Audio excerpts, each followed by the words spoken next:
Fire truck nga mirespondi sa sunog na langan tungod sa mga tao nga nagsamok-samok sa agyanan, lakip ang hubog nga mipukpok sa windshield og side mirror sa duha ka fire truck. Nagtingkagol karon sa silda sa Mambaling Police Station si Rafael Monies Villaver, 42 anyos, usa ka kargador human nga magsamok-samok sa taga Mambaling Fire Brigades og Dolho Fatima Fire Brigade nga mirespondi sa sunog sa sitio Galilee, Barangay Dolho Fatima, Dakbayan sa Sugbo. Matod ni SF Otto Wendell Villanueva, ang spokesperson sa Cebu City Fire Office, nga dihang sa pagrespondi sa fire truck, si Villaver nga nagpuyo sa dapit nga nasunugan, misugat kuyog ang hubog ug miapil sa operasyon sa taga-bumbero. Gipasanginlan sab si Villaver nga nangilog og hose ingon man nang wakli sa mga fire volunteer kay hinay nga mirespondi sa sunog. Si Villaver gibasol sa mga tao ug sa mga bumbero hinungdan nga nalangay ang ilang operasyon. Apan si Villaver dihang gikuhaan og habig sa Brigada News FM Cebu, wa mo angkon sa maong pasangil. Ako mangilabot, nangutanar ako, unsay akong buhaton.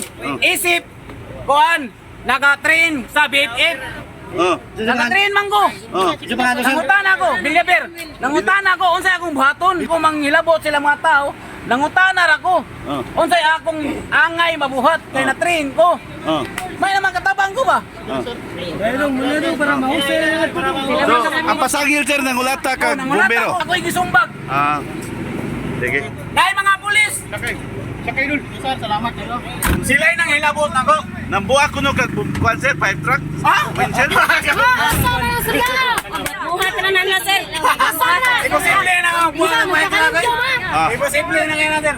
Mag-atubang si Villaver o kasong kalapasan sa indirect assault, prevention, interference, and obstruction of any operation of the BFP. Subay sa Republic Act 9514, diin si Villaver dili authorized nga membro sa fire brigades. Ug mag-atubang usab si Villaver og laing kaso nga special case of malicious mischief under Article 328, Section 1, Revised Penal Code. Ang Cebu City Fire Office miauhag sa publiko nga panahon kung dunay sunog, dili maghimo og kalangan sa mga bumbero. In the heart of changing lives, ako si Brigada Alan Tangkawan sa 90.7 Brigada News FM Cebu, the Music and News Authority.